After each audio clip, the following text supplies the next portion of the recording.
북한이 무인기 사건을 빌미로 한반도 긴장을 끌어올리고 있습니다.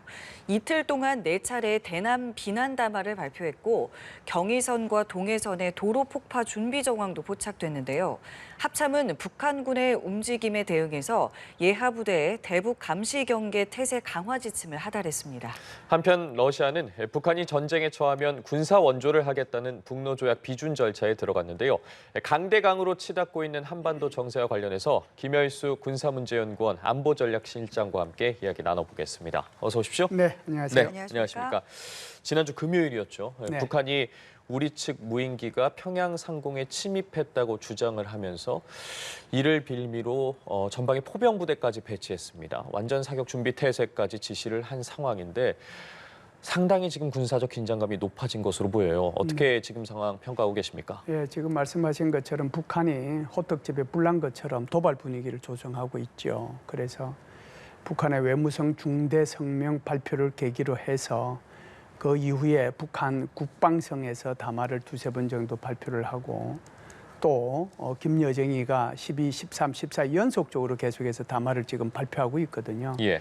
그것뿐만이 아니고 지금 8개 포병여단을 완전 사격 준비 태세로 그렇게 전환시키고 경의선과 동해선에 대해서 도로 폭파 준비도 하고 있잖아요. 예. 게다가 이제 어제 김정은은 국방 및 안전 분야 협의회까지 회의를 소집을 해서 여기에 대한 대책을 마련하라고 지금 지시를 하고 있는 그런 상황이죠. 그런데 한편으로 보면 군사적 긴장감이 굉장히 높아져 감에도 불구하고 북한이 내고 있는 이런 담화문을 보면 또 상황을 관리하겠다는 그 시그널도 동시에 있다는 점도 우리가 주목해야 될 필요는 있다고 봅니다. 예, 전반적으로 말씀을 해주셨고 이 김여정 부부장 같은 경우에도 담화문을 냈고요. 근데 이런 이야기를 했습니다. 무인기의 주범은 한국 정부이고 책임은 미국이 져야 한다라고 했는데 이게 지금 미국까지 끌어들여서 미국에도 책임이 있다라고 했거든요. 이 부분은 어떻게 좀 보셨습니까? 네, 지금은 이제 북한이 한국이 이렇게 무인기를 보낼 수 있는 것은 미국에 묵시적인 묵인이 있었던 거 아니냐. 결국은 이제 미국이 이것을 통제해야 된다. 그런 차원에서 아마 미국을 끌어들이지 않았는가 이렇게 봅니다. 예, 북한이 지금 공개한 무인기 사진을 보면 주 날개는 크고 지금 꼬리 날개는 보이지 않거든요. 우리 군은 관련해서 좀 확인해 줄 수 없다는 입장을 고수하고 있는데 일각에서는 민간이 날린 무인기가 아니냐 이런 의견도 있는데 실장께서는 어떻게 좀 판단하고 계십니까? 네, 민간인도 뭐 저런 무인기 충분히 날릴 수 있죠. 우리가 흔히 드론이라고 그러면은 헬리콥터형 드론만 생각하는데 저거는 고정익 드론이잖아요. 이제 지금 생긴 걸 유심히 보면은 가오리처럼 생겼는데요. 예. 저는 오히려 저것이 2014년도 3월 달과 4월 달에 북한이 날려보낸 파주와 병영도 삼척 이 지역에서 발견된 스카이 공구라고 하는 중국제 무인기하고 오히려 더 비슷한 그런 모습이라고 저는 생각을 하거든요. 그래서 그런 것을 보면 저런 것들이 지금 이제 무인기가 워낙 이제 발전이 되어 있는 상태이기 때문에 저것이 이제 초기에 북한의 무인기 형태라고 한다면 점점 더 진화했을 수도 있다라고 보는 거고요. 그리고 이제 최근에 우크라이나와 이 이스라엘에서 일어나고 있는 중동 전쟁에서 보면 무인기가 굉장히 중요한 그 전투 수단으로 등장을 했지 않습니까? 네. 다양한 무인기가 등장하고 있는데 그런 것들을 보면 민간에서도 저런 무인기를 충분히 만들 수 있다 이렇게 보죠. 다만 지금 북한에서 과거에 날려보낸 무인기의 조금 발전된 형태임으로도 볼 수 있다라는 말씀이신 거고요. 네, 그렇죠. 저는 뭐 그렇게 봅니다. 지금 스카이 공구라고 하는 것 자체가 원래 중국제고 2014년도 3월 달, 4월 달에 북한이 날려보낸 거하고 대단히 유사한 그런 가오리 형태거든요. 예. 그래서 뭐 그런 면에서 보면은 북한의 자작극일 수도 있다라고 하는 것을 완전히 배제할 수는 없다. 저는 그렇게 봐요. 예, 그리고 합참에 따르면 북한이 남북을 잇고 있던 경의선 및 동해선 도로를 폭파하려고 준비 중인 모습도 우리 군의 감시 장비에 포착이 됐습니다. 실제로 도로를 폭파하게 된다면 2020년이었죠. 개성공단 내 남북 공동연락사무소 폭파 당시와 좀 비슷한 상황이 연출되지 않겠냐 이런 시각도 있는데 어떻게 보십니까? 네, 뭐 충분히 이제 그런 이제 생각이 있죠. 근데 북한이 이제 왜 이렇게 경의선과 동해선을 도로를 이제 폭발을 하려고 이렇게 하느냐 하는 그 목적이 있을 거 아니에요. 그렇죠. 저는 이제 크게 4가지가 있다라고 봅니다. 첫째는 이제 국제 사회를 향해서 일부러 이제 이런 이제 큰 쇼를 벌이고 있다라고 보거든요. 북한이 이제 작년부터 계속해서 한국과 북한은 다른 국가다, 두 국가론을 이야기하면서 교정국이라고 그러는데 예. 뭐 국제사회 나가보면 여전히 북한, 한국 이렇게 얘기한단 말이죠. 노스 코리아, 사우스 코리아. 그러니까 이게 이제 이런 큰 쇼를 한번 하면 이게 정말 북한이 한국과 이렇게 절단하려고 하는구나 하는 것을 이제 알려주고 싶은 거죠. 그런 목적이 하나 있고요. 두 번째는 이제 한국에 대해서도 아마 이런 그 어떤 목적을 가지고 있을 텐데 지금까지 사실상 북한은 작년 12월부터 한국과 단절하기 위한 여러 가지 조치들을 취해왔잖아요. 지뢰도 설치하고 방백도 설치하고 다 했는데 굳이 이렇게 저 도로를 폭파한다라고 하는 것은 완전히 결정적으로 이제 한국과의 관계를 단절하겠다라고 하는 것을 보여주기 위한 것이고요. 예. 세 번째는 북한 주민에 대한 것도 저는 있다라고 봐요. 그래서 네. 북한 주민들한테 이렇게 얘기하는 거죠. 한국을 희망의 대상으로 삼지 마라. 그리고 한국의 탈북의 대상으로 삼지 마라. 이제는 모든 것이 단절이 됐다라고 하는 것을 보여주기 위한 거고요. 마지막으로는 최고인민회의에 대한 어떤 불만 이런 것들도 간접적으로 나타낸다라고 볼 수 있는데 최고인민회의에서 어찌됐든 영토조항을 신설하고 그리고 통일조항을 드러내는 것이 어찌됐든 뭐 수년이 된 것 같아요. 예. 그런 차원에서 보면은 다음에는 만일에 최고인민회의에서 헌법 개정을 하면은 지금 폭파하는 이 지점 이것이 국경선의 남단 지점이다라고 하는 것을 넣어라라고 하는 것을 아마 그런 목적 하에서 이렇게 하고 있지 않은가 이렇게 봅니다. 그럼 또 하나 여쭤보고 싶은 게 지금 북한이 완전 사격 준비 태세를 지시를 했습니다. 네네. 포격 도발 가능성까지 나오고 있다는 것인데 네. 그럼 이 부분에 대한 부분은 어떻게 좀 해석해야겠습니까? 포격 도발의 가능성이 전혀 없는 건 아니고요. 북한이 가지고 있는 포병이 야전 포병 그러니까 그 구경이 좀 작은 거죠. 이게 한 8,800문이고 우리 한국이 한 5,600문 가지고 있는데 이거는 뭐 얼추 비슷하다라고 생각을 해요. 그런데 북한이 가지고 있는 다련장포 그러니까 포 하나에 여러 가지 이제 포신이 있는 거죠. 예. 그러니까 그것이 이제 한 5,500문인데 한국은 이제 좀 작아요. 310문밖에 안 되니까 굉장한 차이가 나는 거죠. 네. 북한이 가지고 있는 240mm 방사포 같은 경우에는 이게 이제 포 하나에 뭐 12개, 24개짜리가 있으니까 한 번에 쏘면은 엄청나게 많이 날아오는 거잖아요. 그런데 한번 보시죠. 10개, 지금 8개 포병 여단이라고 하면 전 전선에 있는 모든 포병 여단을 다 합한 거거든요. 그래서 그 포병 여단이 우리가 이제 2013년도에 북한이 연평도에 대한 포격 도발을 했잖아요. 한 지점에 대한 포격 도발을 한 건데 이렇게 8개 포병 여단에 대해서 이렇게 준비 지시를 내는 것은 8개 포병 여단 전체를 한꺼번에 쏘겠다는 뜻은 아닙니다.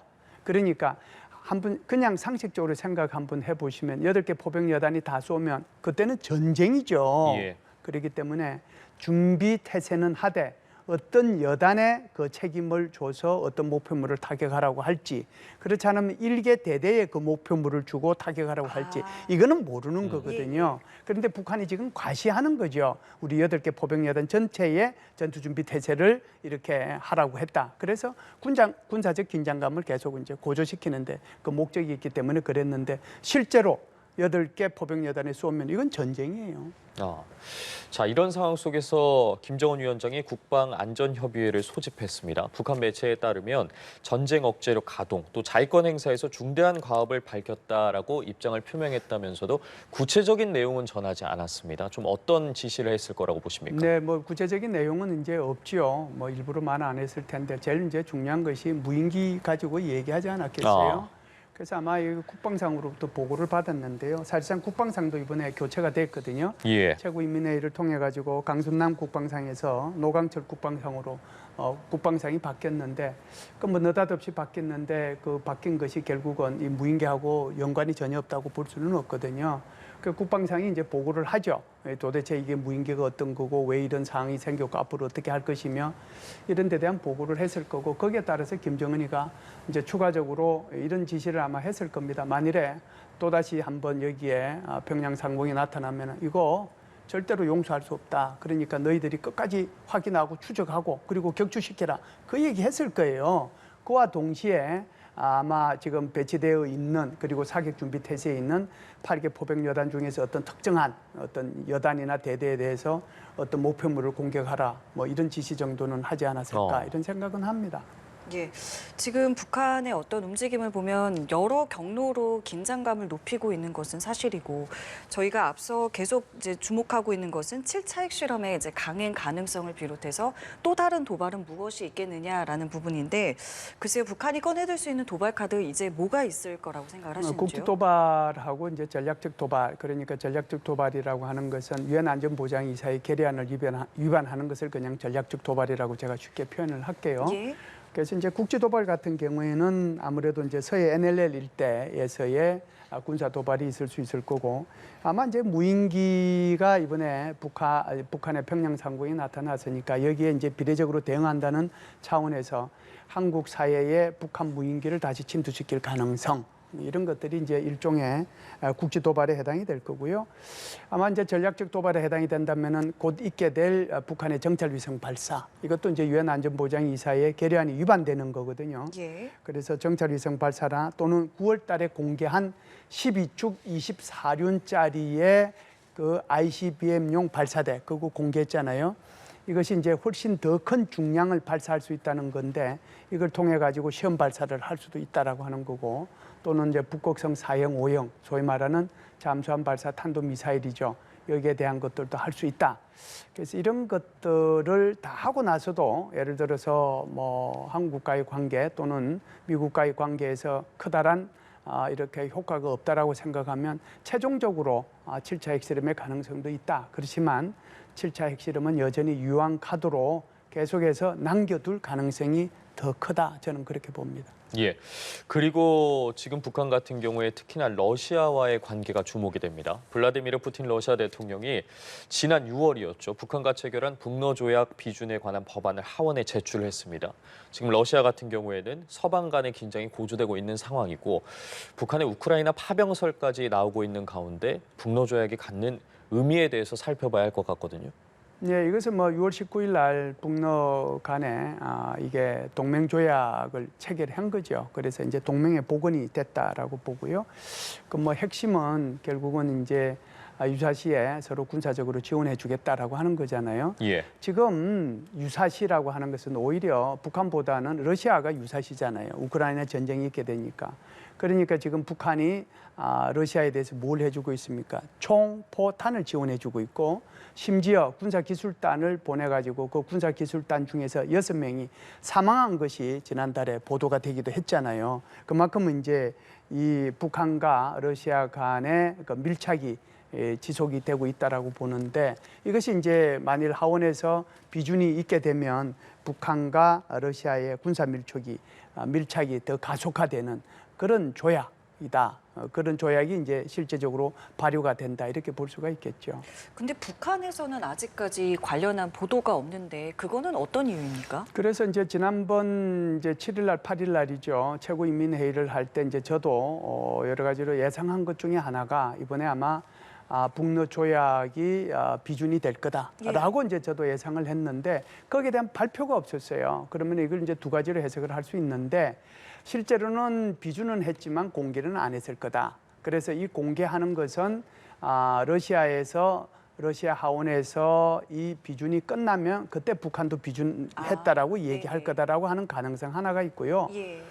두 번째는 이 비준을 그때 최고인민회의 할 때 안 했다. 그러면은 다음 최고인민회의가 내년 초에 열리게 될 텐데 그때 이 비준을 하겠다라고 하는 거거든요.